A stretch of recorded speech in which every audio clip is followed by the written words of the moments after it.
Hello मेरे प्रिय दोस्तों, आप सभी का अनूप स्टडी जी के 2.0 पर स्वागत है। मैं क्लास 10th साइंस चैप्टर प्रकाश, जो ये बहुत इंपॉर्टेंट है परीक्षा की दृष्टि से, आप इसे पढ़ लीजिएगा।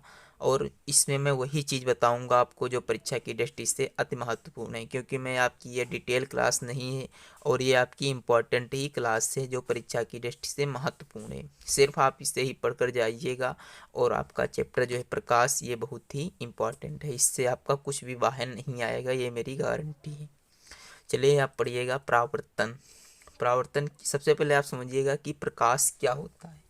आप देखिएगा कि प्रकाश किसे कहते हैं, तो आपको बताना चाहिए प्रकाश क्या होता है। देखो, प्रकाश एक प्रकार की ऊर्जा होती है जो हमारे दृष्टि ज्ञान को जागृत करती है। प्रकाश के द्वारा हमें वस्तुएं दिखाई देती हैं, किंतु प्रकाश हमें दिखाई नहीं देता है।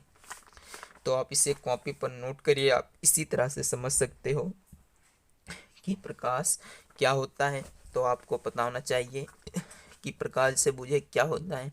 तो इसमें से आपसे बूझेगा कि प्रकाश की चाल क्या होती है। तो आपको बताना चाहिए कि प्रकाश की चाल जो होती है 3 × 10⁸ मीटर प्रति सेकेंड होती है। ये आपकी प्रकाश की चाल होती है। और इसमें से पूछेगा कि प्रकाश क्या है, तो आपको पता होगा कि प्रकाश क्या है। प्रकाश प्रकाश ऊर्जा है जो हमारे दृष्टि ज्ञान को जागृत करती है और प्रकाश के द्वारा हमें वस्तुएं दिखाई देती हैं, किंतु प्रकाश हमें दिखाई नहीं देता है। ये आपको याद होना चाहिए, आप बुक से अपनी पढ़ लीजिएगा। चलिए मैं आप सबसे पहले बताता हूँ आपको कि परावर्तन क्या होता है। चलिए पहले आप डेफिनीशन पढ़ लीजिएगा। डेफिनीशन इसकी है कि जब कोई प्रकाश की किरण किसी चिकने तल से आकर टकराती है तो वह उसी माध्यम में वापस लौट जाती है। तो वापस लौट जाने की जो प्रक्रिया होती है उससे ही हम प्रकाश का परावर्तन कहते हैं। चलिए आप इसे एक चित्र के माध्यम से समझिएगा। देखिएगा, ये आपका क्या है, एक परावर्तक तल है। ये आपका क्या है, एक परावर्तक तल है जिस पर बाहर की ओर कलाई की हुई है। इसे कहा जाता है कलाई। आप इसे जानते होंगे, इसे कहा जाता है कलाई। मान लीजिए इस पे कोई एक प्रकाश की किरण है आपतित हो रही है। क्या हो रही है, आपतित हो रही है। और इसके बाद में इससे टकराने के पश्चात ये क्या हो रही है, परावर्तित हो रही है। तो आने वाली किरण को आपतित किरण कहा जाता है। यानी ये जो किरण आपकी है इसे क्या कहते हैं, आपतित किरण। और इसे कहा जाता है परावर्तित किरण। क्या कहा जाता है इसे, परावर्तित किरण। ठीक।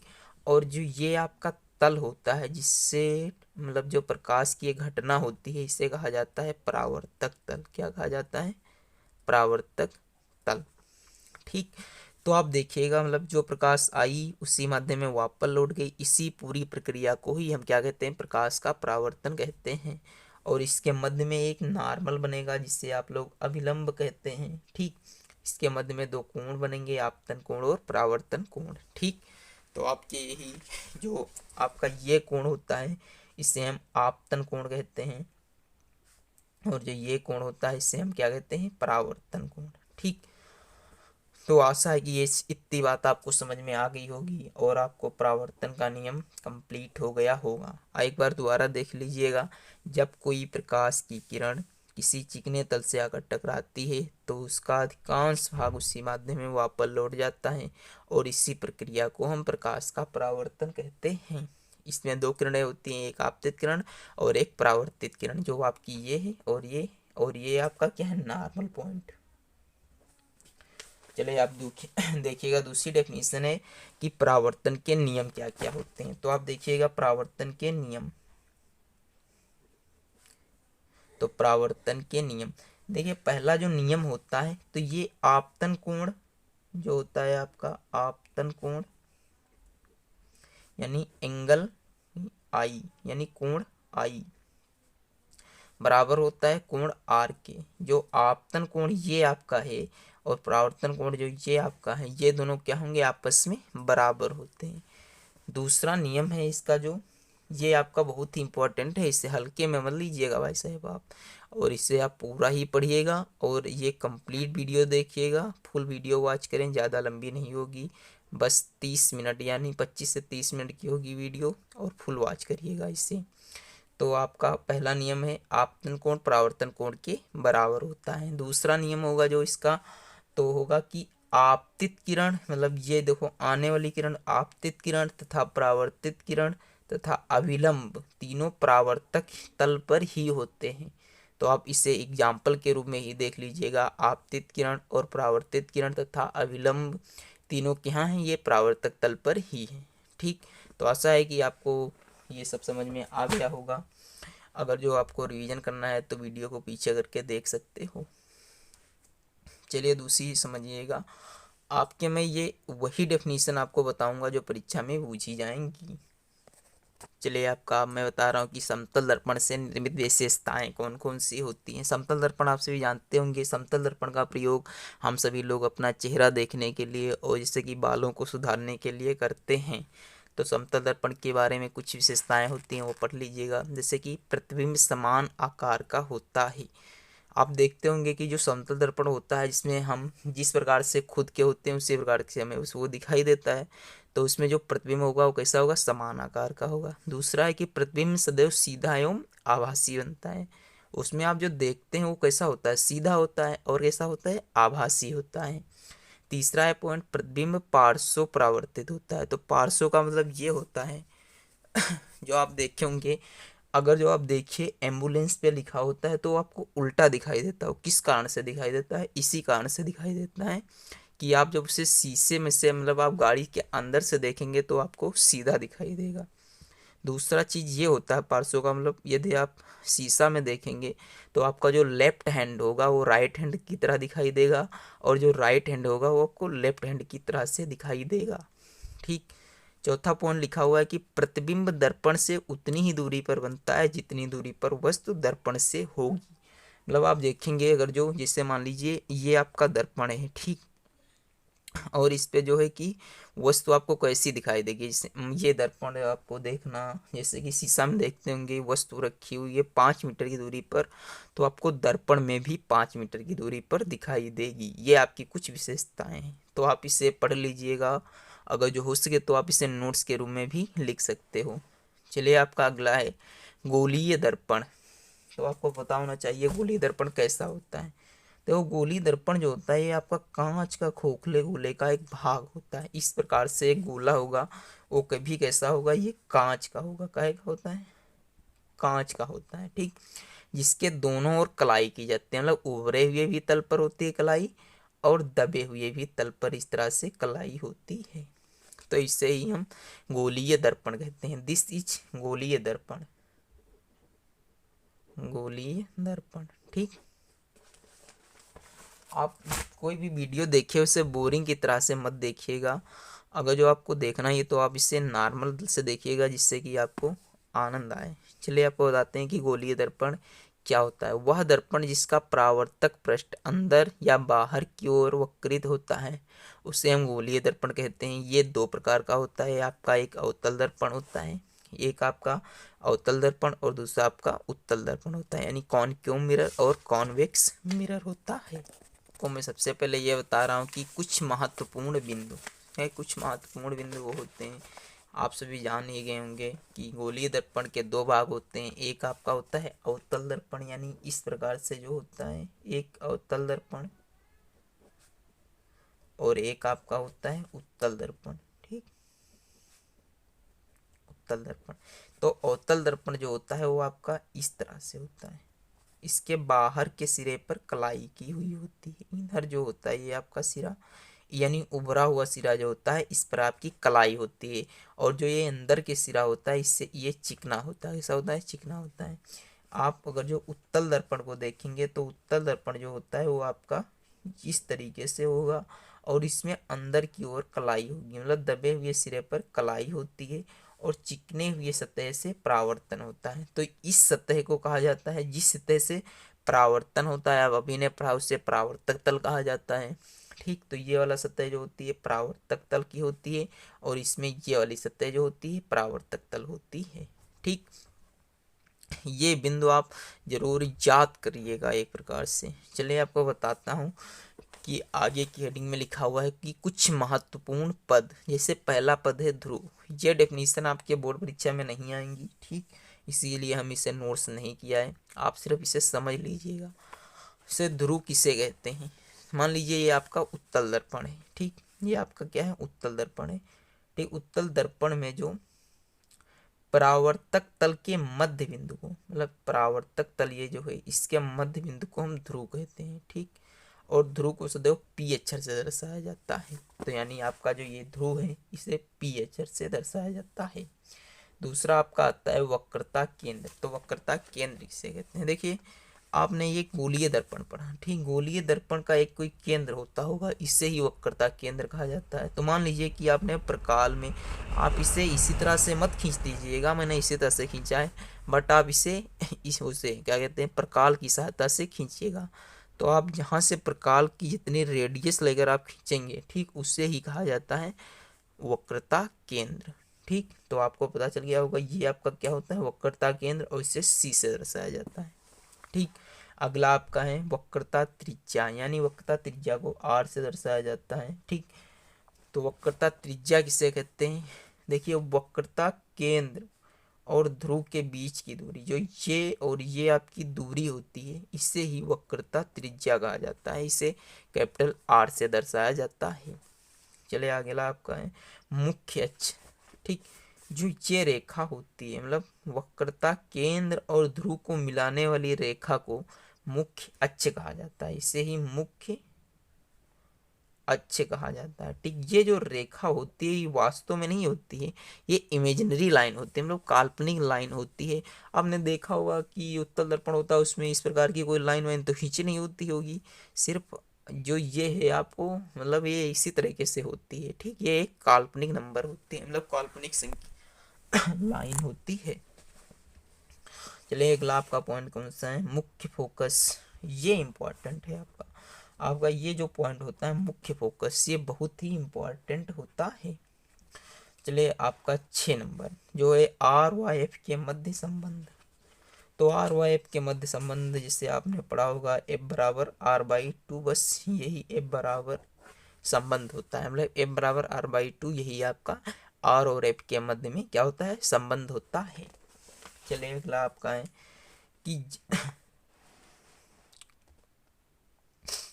अवतल दर्पण द्वारा कुछ प्रतिबिंब की स्थितियां जो ही महत्वपूर्ण, बहुत ही महत्वपूर्ण है, और इससे आप ध्यानपूर्वक पढ़िएगा, और ये ना समझ में आए तो आप कमेंट करिएगा, मैं दोबारा समझाने का प्रयास करूँगा, ठीक, सही। ये बहुत ही इम्पोर्टेंट होता है। चलिए आप इसे विधिवत से समझिएगा। जब कोई वस्तु अनंत पर रखी हो, पहला पॉइंट होता है कि जब कोई वस्तु आपकी अनंत पर रखी होगी तो आपका प्रतिबिंब कैसा बनेगा। मान लीजिए ये आपका एक अवतल दर्पण है, ठीक, और इस पे एक अवतल दर्पण है, ठीक। ये आपकी वस्तु कोई रखी हुई है अनंत पर, तो इसकी किरण चलेगी, और किरण यहाँ से चली और परावर्तक तल से टकरा कर ये अपवर्तित होकर मुख्य फोकस से होकर गुजरती है। कहाँ से होकर, मुख्य फोकस से होकर गुजरती है, ठीक। इधर से कोई लाइन चली और परावर्तक तल के मुख्य फोकस से होकर गुजरी, तो जहां पर ये दोनों लाइनें एक दूसरे को आपस में काटती हैं उससे ही कहा जाता है प्रतिबिंब। तो आपका इसमें प्रतिबिंब, इसमें 3 चीज इंपॉर्टेंट हो, आप नोट्स कर लीजिएगा। पहला है कि प्रतिबिंब की स्थिति कैसी होगी, आप देख सकते हो ये मुख्य फोकस पर बनता है। प्रतिबिंब का आकार कैसे होगा, बिंदु आकार का, देखिए बहुत छोटा, मतलब बहुत छोटा भी लिख सकते हो आप, और बिंदु आकार का भी लिख सकते हो। फिर है प्रतिबिंब की स्थिति कैसी होगी, वास्तविक एवं उल्टा। आप ये पॉइंट जरूर याद कर लीजिएगा, आपको ये 2 नंबर जरूर दिलाएंगे पेपर में पक्का। बट वहां पर आप जब बनाना तो इसे स्केल एंड प्रकार की सहायता से ही बनाना, ठीक। तो पहला पॉइंट समझ में आ गया होगा आशा है। दूसरा पॉइंट है कि जब वस्तु वक्रता केंद्र से दूर हो, मतलब जब वो अनंत से थोड़ा नजदीक में रखी हो, तब कैसा प्रतिबिंब बनेगा इसका। देखिए आपकी ये कोई वस्तु रखी हुई है और वक्रता केंद्र के कुछ बगल में देखिए रखी हुई है, ठीक। यहाँ से प्रकाश की किरण चली और परावर्तित होकर मुख्य फोकस से होकर गुजरी, फिर ये कोई एक प्रकाश की किरण वक्रता केंद्र से होकर गुजरी और इसी पर ही दोबारा अपवर्तित हो गई। तो आप देखिएगा ये प्रतिबिंब बन रहा है, इसे ए डैश और इसे बी डैश कहा जाता है। तो ए डैश और बी डैश को ही हम प्रतिबिंब को दर्शाते हैं। तो जब कोई वो सी से दूर हो तो आई बराबर यानी जब प्रतिबिंबिका कैसा होगा, सीवा मध्य, मतलब वक्रता केंद्र और मुख्य फोकस के मध्य में बनेगा इसका प्रतिबिंब। और प्रतिबिंब का आकार कैसा होगा, वस्तु से छोटा होगा। फिर प्रकृति कैसी होगी इसकी, वास्तविक उल्टा होगी। कैसी होगी, वास्तविक एवं उल्टा। आपका जो 4 नंबर का पॉइंट है वो आपका है जब कोई वस्तु वक्रता केंद्र पर रखी हो। आपने 2 पॉइंट पढ़ लिए, जब वस्तु अनंत पर हो तब कैसा प्रतिबिंब बनेगा, और जब वस्तु अनंत और वक्रता केंद्र के मध्य हो तब कैसा प्रतिबिंब बना है। आपने 2 पॉइंट पढ़ लिए। आपका तीसरा पॉइंट जो है, जब कोई वस्तु वक्रता केंद्र पर रखी हो तब कैसा प्रतिबिंब बनेगा। देखिए, जब कोई वस्तु है आपकी है, कोई एक वक्रता केंद्र पर रखी हुई है, ए और बी वस्तु है, ये आपकी परावर्तक से टकराकर मुख्य फोकस से होकर गुजरती है, और फिर ये किरण कोई मुख्य फोकस से होकर गुजरती है। ठीक, तो इसका प्रतिबिंब कुछ इस प्रकार से बनता है। ये वाला जो आपका है ए डैश और बी डैश इसका प्रतिबिंब है। तो ये आप देखते होंगे, आपको दिखाई पड़ रहा होगा, ये प्रतिबिंब जो है ये वाला, ये आपका वस्तु के समान आकार का है। तो आप लिख दीजिएगा, इसकी स्थिति कैसी है, वक्रता केंद्र पर, आकार कैसा है, बिंब के समान मतलब वस्तु के समान है, और प्रकृति कैसी है इसकी, वास्तविक एवं उल्टा। दूसरा पॉइंट है आपका, जब वस्तु कहाँ पर रखी हो, वक्रता केंद्र और ध्रुव के मुख्य फोकस के मध्य में रखी हो तब प्रतिबिंब कैसा बनता है। देखिए, ये कोई वस्तु है आपकी और वक्रता केंद्र और मुख्य फोकस के बीच में रखी हुई है। आपका चित्र गलत बना हुआ है, चलिए आपको मैं समझाता हूँ।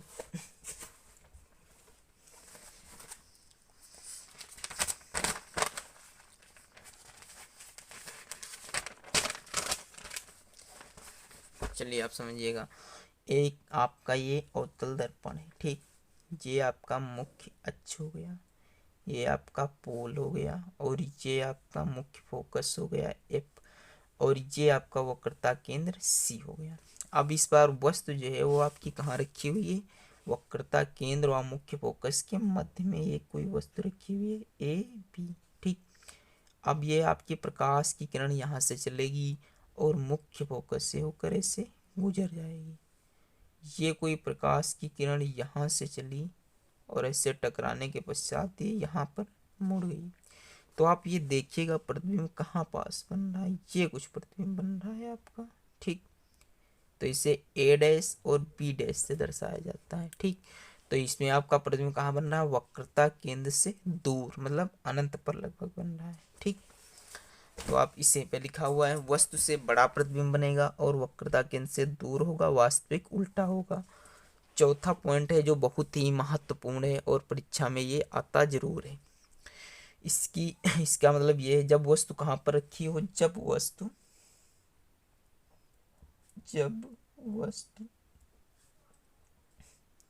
मुख्य फोकस पर हो, मुख्य फोकस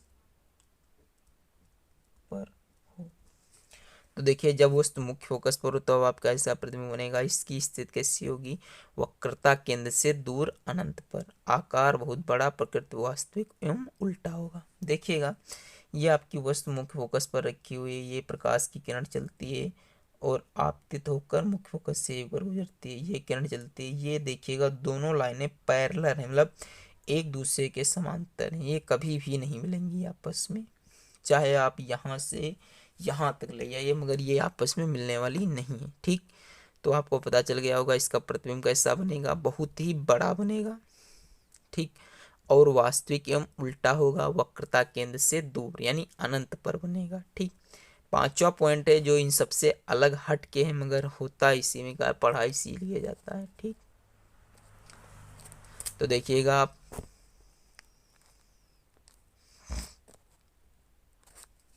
जब इसमें भी लिख लीजिएगा आप कि जब वस्तु मुख्य